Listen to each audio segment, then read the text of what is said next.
개학 연기 투쟁이라는 강수까지 뒀던 한국유치원총연합회 한유총이 결국 법인 취소의 위기를 맞게 됐습니다. 유치원 문제를 지속적으로 제기해온 한 학부모 단체는 한유총을 형사 고발했습니다. 조금 전 고발장을 제출한 정치하는 엄마들의 장하나 공동대표를 전화로 연결해서 얘기 들어보죠. 자, 장하나 대표님. 네, 안녕하십니까. 안녕하세요. 네, 고발장은 제출한 거죠? 네, 방금 중앙지법에 접수하고 나오는 길입니다. 네. 자, 어떤 혐의로 고발을 했습니까? 네, 뭐 계속 이야기 되지만 이제 한유총은 이제 약자인 노동단체에 반대되는 사용자 단체입니다. 근데 이런 사용자 단체의 집단 행동이 사실 공정거래법 위반이고 네. 특히 이 과정에서 한유총 지도부가 회원들한테 이제 좀 더 강압적으로 이 참여를 참여의 압박을 좀 했다고 한다면 명백한 공정거래법 위반이고요. 네. 그 혐의로 하나 저희가 고발을 했습니다. 또 하나는 이제 이 갑작스러운 휴원, 즉 개학 연기의 문제입니다. 이게 교육기관이고 아이들의 교육권이라는 게 헌법상의 기본 권리입니다. 이 한유총이 주장하는 사유재산권이 계속 헌법적 권리라고 하고 있는데 예. 아이들이 가지고 있는 헌법상의 권리를 명백히 침해했기 때문에 이것도 현행 유아교육법 위반이고요. 네. 이 점에 대해서도 오늘 고발했습니다. 또 하나 아이들이 그러니까 유치원의 아이들을 가장 안전하게 좀 보호해야 되는 기관입니다. 예. 그런데 이 갑작스러운 계약 지연은 그 아이들을 방임한 아동학대 범죄에 속한다고 저희가 해석을 해서요. 예. 아동복지법 위반으로도 오늘 고발을 했습니다. 그러니까 정리를 해보면은 개별 유치원들의 그 자유로운 의사결정을 막았고 또 아이들의 교육권을 침해했고 또 이러한 일들은 아동 학대에 해당한다 이렇게 보시는 거군요. 그렇죠. 예. 자, 뭐 보육 대란 우려가 많았습니다만 다행히 어제 하루로 끝났습니다. 어제 하루 학부모 네. 아이들의 혼란이 그래도 적지는 않았을 것 같은데요. 지금까지 네. 파악된 피해 상황은 어떻습니까? 네, 어제 오후에 유은혜 사회부총리가 브리핑한 바에 따르면 전국에 이 개학 연기에 참여한 유치원이 239곳이라고 했습니다.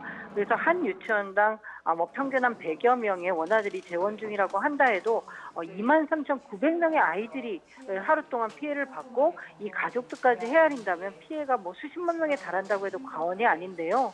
또 한유총은 그 정부 집계가 축소된 것이다. 훨씬 많은 유치원들이 참여했다고 다수의 언론 보도에서 밝혔거든요. 예. 그렇다면은 피해는 그보다 훨씬 크겠죠. 그리고 이런 사회적인 해악을 가져왔는데 그게 그 정부 발표는 축소됐고 훨씬 더 우리가 피해를 많이 끼쳤다 이렇게 의스대는 이런 정말 오늘 법인 설립 취소 얘기가 나오는데 예. 정말 공공의 이익에 위배되는 행위도 했고 그런 발언도 서슴지 않고 있었습니다. 예. 지금 말씀해 주신 대로 그 정부 발표와 집계 발표와 그다음에 한유총 측의 주장이 너무 달라요. 뭐 예상 네, 규모를 예상할 때부터 달랐어요. 이유가 뭐라고 보십니까? 네, 뭐 이유야 여러 가지일 거고요. 정부의 조사 방법이 사실 개별 유치원에 이번에 계약 연기에 참여합니까 안 합니까 이렇게 유치원에 묻는 방법밖에 없습니다. 이거를 예. 모든 학부모들한테 뭐 통보 받았느냐 이런 방식으로 조사한 게 아니란 말이죠. 네. 학부모를 통한 어떤 제보는 전수조사가 될 수 없기 때문에 그래서 애초에 정부의 조사는 최소 수치밖에 될 수가 없었다. 그렇게 생각을 하는데 예. 문제는 이제 한유총이 주장이 실제와 많이 차이가 컸죠. 이제 1,500여 곳이 참여할 거다라고 했는데 어쨌든 실제로는 3분의 1, 4분의 1 수치가 나왔기 때문에 그래서 저희는 한유총이 회원들에게 좀 강압적으로 이렇게 이 참여를 독려를 했고 그래서 네. 오히려 회원들이 한유총 지도부에 우리 참여한다고 해놓고 참여를 안 하는 이런 게 현상이 많이 발생한 게 아닌가. 그래서 한유총을 공정거래법 위반으로 이번에 고발하면서 그 내용도 고발장에 적시를 했습니다. 예. 그러니까 정부의 집계는 구조적인 문제 때문에 좀 낮게 나올 수밖에 없는 거고 한유총은 뭐라고 할까요? 이제 독려를 하는 차원에서 그동안 쭉 압박을 했기 때문에 개별 유치원들이 눈치를 보느라 거짓 답변을 했을 가능성이 있다 이렇게 보시는 거군요. 그렇죠. 참여한다고 해놓고 실제로 참여 안 한 사례들이 많다고밖에 해석이 안 되는 것이고요. 예. 실제 뭐 일부 언론 보도에서는 이제 그 회원들에게 만약에 잘 참여를 안 하면 대가를 치르게 해준다 이렇게 그 협박성 문자를 받았다는 제보가 또 언론화되기도 했거든요. 네. 그래서 이게 전체인지 일부인지 모르겠지만 강압적인 분위기는 확실히 있었던 것으로 저희는 생각하고 있습니다. 예, 조금 전에 의수된다는 표현을 쓰셨습니다만 일부러 뭐 어떤 그 세를 과시하기 위해서 과장했을 그럴 가능성도 있는 건가요? 말씀 듣고 보니 그런 면도 있습니다. 네, 그 먼저 장 대표께서 먼저 쓰신 표현입니다. 네. 네. 자, 이게 1995년에 그 창립된 단체고요, 한유총이. 또 그동안 집단 휴원 등의 그런 집단 행동이 한두 번이 아니었습니다. 이렇게 집단 행동이 반복된 원인은 뭐라고 보시는지요? 일단 집단 행동이 통하기 때문에 반복적으로 일어났다 이런 생각이 하나가 들고요. 예. 그래서 이번에 하루 만에 어쨌든 계약 연기 중단을 했지만 네. 어쨌든 시민들도 이제 더 이상은 한유총의 그 말도 안 되는 떼쓰기에 동조되지 않으면 이런 것들은 좋은 선례라고 보여지고요. 또 하나가 지금까지는 뭐 국공립 확충이라든가 뭐 에듀파인 도입 반대라든가 이런 이유로 한유총이 실력 행사할 때 사회적으로 별로 관심을 갖지 않은 것도 사실입니다. 예. 그러니까 이번에 유치원 비리가 국정감사에서 좀 드러나고 사립 유치원 비리 문제가 이제 국민적인 관심을 얻게 되기 전과 후가 좀 다른데 예. 과거에 이런 한유총의 뭐 집단 행동이나 로비 같은 것이 정치권 위주로 이루어졌다면 이제는 이 뭐 유아교육 문제, 넓게는 아동인권 문제에 지속적으로 우리 국민들이 관심 가져야만이 미래 세대들이 정말 뭐 대단한 유아교육을 바라는 게 아니지 않습니까? 좋은 음식 먹고 예. 따뜻한 보살핌 받고 이런 것들인데 계속 언론과 정치권과 시민들의 관심도 필요하다 이런 얘기도 드리고 싶네요. 예. 네. 자, 말씀 들어보니까 결국은 국민 여론이 한유총의 계약 연기를 막았다 이렇게 이해가 되고요. 자, 네, 이런 여론이 맞습니다. 그 유치원장님들 사이에서도 적지는 않을 것 같아요. 이게 영향을 그 받겠죠. 저희 한사협이라고 하죠. 네, 한국사립유치원협의회. 자, 이쪽으로 유치원들이 그럼 모이는 현상으로 이어지고 있습니까?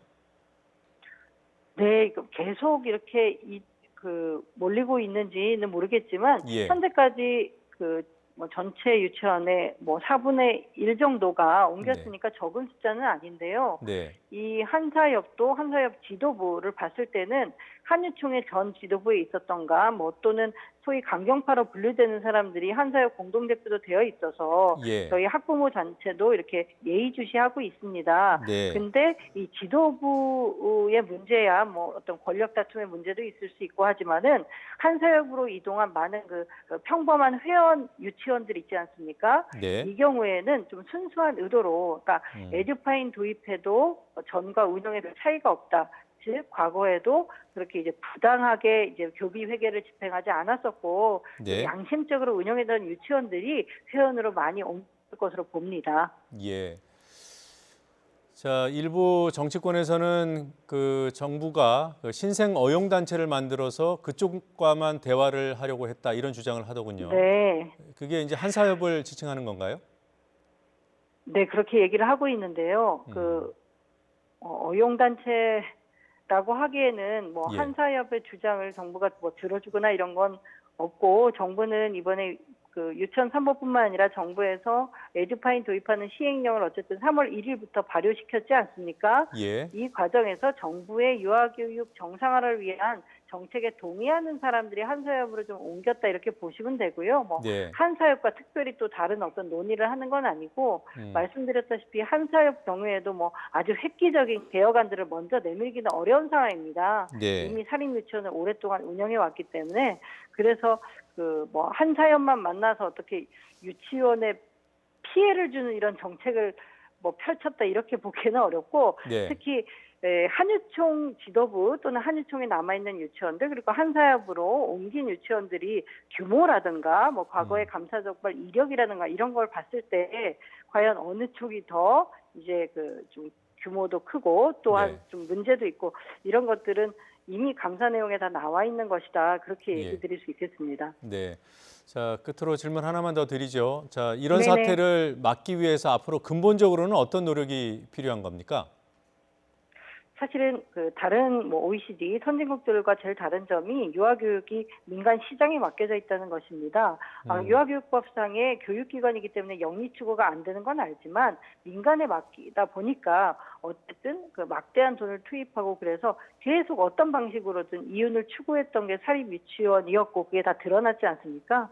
그래서 그 근본적으로는 국공립 늘리는 게 답이고요. 네. 이번에 문재인 정부가 이 유치원 사태가 일어나기 전부터 임기 초부터 국공립 40%까지 확충하겠다고 공약을 했는데 이 유치원 사태가 이렇게 불거지고 국민적인 공분을 사는 만큼 그 공약을 좀 상향 조정했으면 좋겠습니다. 뭐 60%라던가 해서 예. 더 이상 이렇게 아이들을 뭐 계약 연기를 통해서 아이들 등 떠미는 유치원에 엄마들도 다시 아이들 보내고 싶지 않거든요. 예. 그러니까 믿을 수 있는 국공립 유치원 많이 좀 지어줬으면 하는 게 엄마들 마음입니다. 예, 공공유치원 확대를 통한 공적인 비중을 늘리는 것이 근본적인 대책이 될 것이다 이런 말씀이시군요. 네, 예, 맞습니다. 구체적으로는 국공립 60% 그렇게 네, 요구하시는 그런 거죠. 상향 조정이 좀 필요할 것 같고요. 임기 내 문재인 대통령 임기 내에 좀 상향 조정했으면 좋겠고요. 네. 그 과정에서 좋은 유치원들 지금 비리로 매도돼서 억울한 유치원들은 그 과정에서 저는 예. 그 학부모들의 좀 인정을 받을 수 있겠고 네. 퇴출되는 유치원들은 나쁜 유치원, 비리 유치원들만 퇴출될 것으로 그렇게 기대합니다. 알겠습니다. 자, 지금까지 정치하는 엄마들의 장하나 공동대표와 말씀 나눴습니다. 장 대표님 고맙습니다. 네, 감사합니다.